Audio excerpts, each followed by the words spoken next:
and you may not get paid explicitly for those things, but they will be a very successful, right, I think, customer acquisition tool. Go ahead. Let me just add one other thing, which is very much on the rise, which is the need for transparency.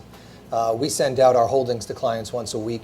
I think that's becoming a far more important issue than it ever was in the past. And managers who refuse to do that, I think, are going to have a more difficult time going forward. This business is very simple. It's all about creating confidence about future performance. Historical track records are fine, but given what happened in 2008 and the enormity of underperformance and the vastness of underperformance across so many different managers and so many different strategies, the idea that somebody has a good track record, as Phil said, simply just isn't enough anymore. Clients need some tangible sense of confidence that they know what you're doing, that you're delivering what you said you were going to do. There's no style drift or anything else. They want to be able to see inside what's going on, and that type of transparency is very much on the ascendancy. Do you think we'll ever be at the point, and I don't know how this would possibly work, where it would be a daily portfolio update? Well, sure. It depends on what instruments you're investing in. If you're investing in very illiquid securities that are getting priced once a month, there's really not a whole lot of purpose to it. But if you're a futures-based fund, I see no problem in giving out daily holdings to the extent that somebody wants daily holdings. Talk to me a little bit about the talent pool that's out there right now, because we've had such an awful year. There are a lot of resumes floating around. What are you getting deluged every day with great people? Well, you're getting deluged every day. Whether they're great people remains to be seen. The most difficult issue for any of us to deal with, whether we're sitting here or sitting out in the audience, the single most difficult issue for anybody to deal with going forward is how to look at 2008's performance.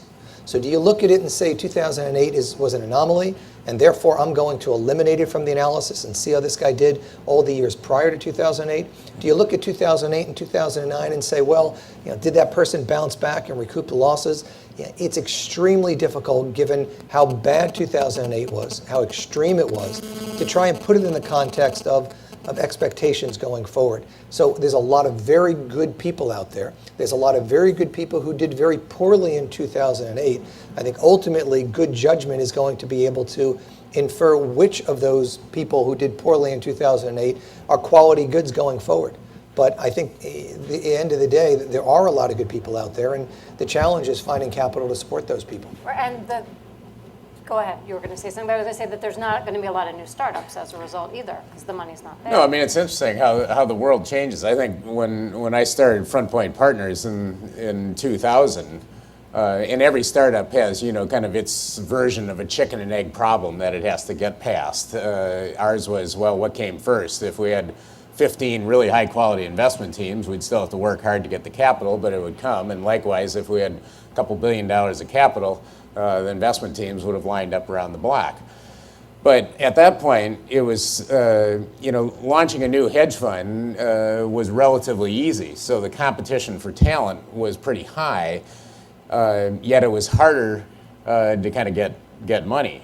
Or relatively easier to get money during that era. And that's what's changed 180 degrees. Talent's a lot more readily available, but attracting clients is definitely more challenging. But the fact that, talent's more readily available is, only a very small part of the equation. I think so much of the success of these businesses is really built around the sort of culture that you create, and how do you get more out of a team of people than kind of the sum of the individuals. Now, the other thing I would add here is that we're talking about the situation now as it exists, and probably 3 to 6 to 12 months into the future. I think if you go out 24 months, to the extent that the markets recover, to the extent that hedge funds do well, this business is going to turn around 180 degrees again. Leverage will begin to be formed again. People will look at the down cycle and say, hey, my equity long short manager was down half of what the S&P was. Isn't that what I wanted him to do? And so with that, I think there's cause for optimism, cautious optimism, but optimism that has to be viewed in a 3 to 5 year time horizon as opposed to a 1 to 2 year time horizon. Look in that same crystal ball. What's the regulatory environment going to be 24 months from now? I wish that we had asked a sentiment question about that, because I think that's something that we're all very focused on. From our perspective, I've never understood why people refuse to be SEC registered.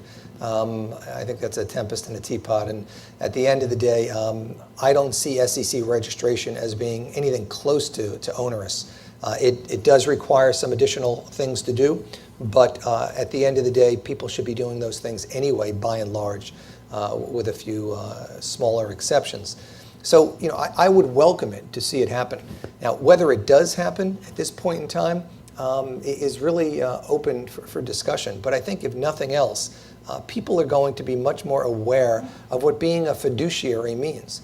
And the idea that I manage money at Morgan Stanley or JP Morgan, and therefore I'm qualified, I worked on a trading desk, and therefore I'm qualified to be a fiduciary. Again, I think it gets back to the people in the audience and the investors in hedge funds to make sure that what they're investing in is quality goods, and not just from the perspective of investing money, but from all of the other things that are necessary supports, necessary pillars to make sure that you have a modern-day investment management organization.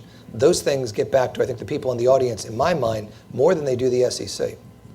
Phil, is there anything you want to add about regulation?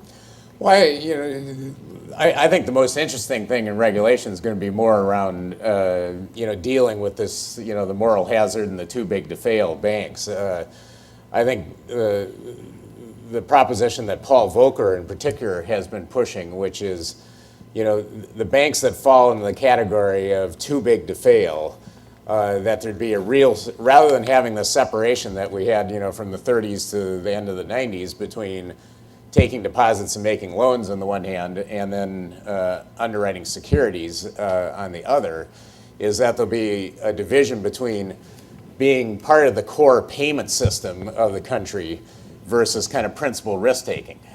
And that would really dramatically kind of change, kind of the nature of those very largest financial institutions. And in many respects, if it did go that way, I think the hedge fund industry would be a significant beneficiary. Where else do you see changes occurring? I mean, this is a very dynamic world that we're in right now. Is there anything else going forward that you think is going to be materially different than it has been in the past? We've talked about fees, we've talked about regulation, we've talked about talent. Well, I think one of the biggest things, despite the fact that our federal government is, deficit spending like crazy, much of the rest of the world, and including most U.S. households, one of the best things I think coming out of this financial crisis is that U.S. households may actually have a positive savings rate again.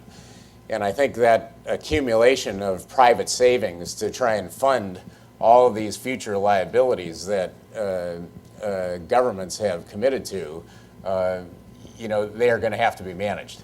This industry is only going to get bigger, and will be the underlying drivers of demand that are driving the asset management industry are still very, very strong, and despite the cyclical downturn that the demand for hedge funds has had in the past 18 months, I think that will be simply that. It'll be cyclical. And from my perspective, just looking at the world from a macro perspective, if you take a look at what's happening right now, it's that an enormous amount of money is aggregating in countries which have current account surpluses. And that money is really cycling through the central banks. And if you take a look at what's happening with the Bank of China, the Bank of Japan, the amount of government securities that they've been investing in is nothing short of extraordinary. So even though the deficit has caused government supply to mushroom, we see government interest rates at remarkably low levels, because the other side of that equation is that there's so much money out there that's willing to invest in government securities. Now, fast forward 2 to 3 years from now, I believe very strongly that we are out of a recession at this point in time. The recession is over. It never feels like it's over until somebody says, it was over 6 or 9 or 12 months ago, and that's just what we're in the process of doing. We're not going to be growing at 4% this year, but over the next 3 years, global growth is going to be quite strong, and deficits are not going to be as large as anybody has been projecting, because growth is going to surprise on the upside. And when that happens, then you're going to see very low government interest rates, lower than people expect, despite the fact that people are concerned about inflation, which will raise issues on behalf of the bank.